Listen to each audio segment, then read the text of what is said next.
Hello, this is Dr. Mears. Today we are going to be finishing our ISN of writing equations given a point and slope. And you had this 3-door insert where we actually filled out the first door and then we filled out the second door, and behind the third door we put the actual title on what the door was going to be, but we didn't fill it out. So what we're going to do today is we're going to be doing this third door. We're going to be filling it out together. Let me show you what it's going to look like so that you know that you can definitely fit the work in.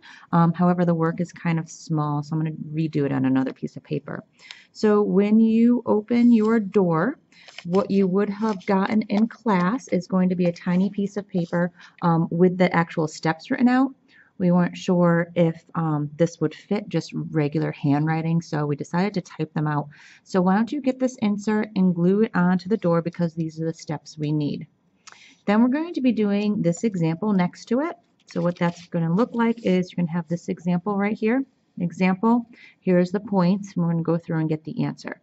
Now, this is how it looks out, that all done out. I'm going to show you on a bigger piece of paper.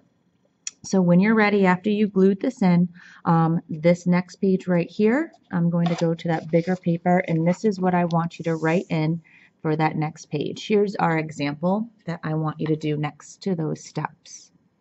Our example, we need to find an equation of a line given 2 points. Here are your 2 points, 4, -2, and 2, -4. Now, step 1 says use the slope formula to calculate the slope. Now the slope formula I'm going to put over here, you can find this in your ISN. It's probably in there a couple times, but just to remind you, it's y2 minus y1 divided by x2 minus x1. So we're going to be using that formula. I'm actually going to label this x1, y1, x2, y2.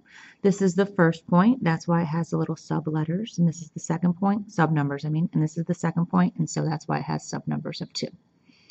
And so this is, we are going to substitute these numbers into our slope formula. So m equals, our y sub 2 is -4 minus y sub 1 is -2, divided by x sub 2 is 2 minus x sub 1 is 4. So we're going to be in the numerator adding these, because subtracting a negative is adding. -4 plus 2 is -2, divided by 2 minus 4 is also -2. We are going to reduce that, and we're going to get our slope is 1.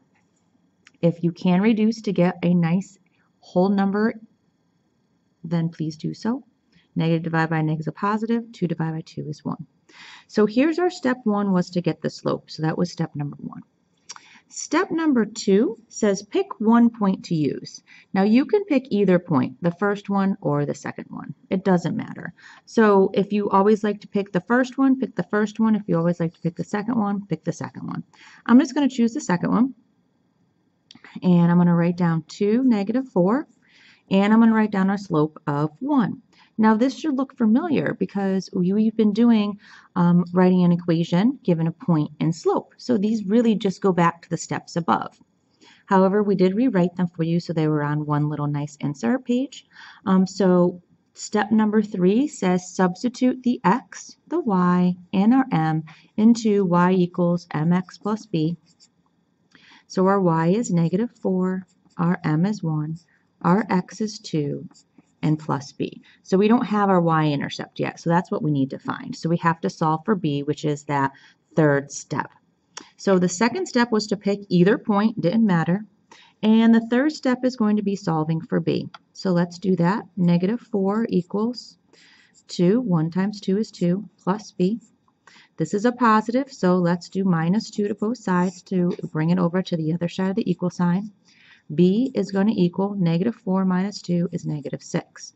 So this was our third step, was to substitute our point that we picked with the slope and solve for b. We're now ready to go because we have slope, we have y-intercept.